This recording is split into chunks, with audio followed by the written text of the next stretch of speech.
ഈ അടുത്ത കാലത്തായി ഒരു 3 മാസങ്ങൾക്ക് മുമ്പാണ് ജിയോ ടെക്സ്റ്റൈൽ ട്യൂബുകൾ സ്ഥാപിക്കുന്നതിന് വേണ്ടിയിട്ടുള്ള ഒരു പ്രോജക്റ്റിന് മുഖ്യമന്ത്രി 100 കോടി രൂപ അനുവദിക്കുകയുണ്ടായി.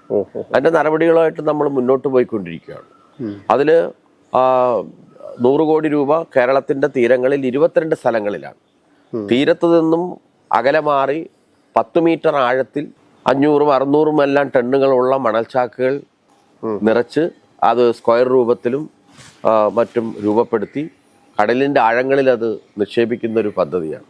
അപ്പോൾ കടലാക്രമണത്തിൻ്റെ തിരമാലകളെ അതിൻ്റെ ഷോക്കിനെ അത് അബ്സോർവ് ചെയ്യും. അപ്പോൾ പുതിയ തീരമുണ്ടാകും. കടൽ കയറില്ല, കടല് തീരം എടുക്കില്ല. അപ്പോൾ കടൽ ഭിത്തി നിർമ്മാണത്തിന്റെ ആവശ്യമേ വരുന്നില്ല. കടൽ ഭിത്തിയുടെ നിർമ്മാണത്തിന്റെ ആവശ്യം വരുന്നില്ല.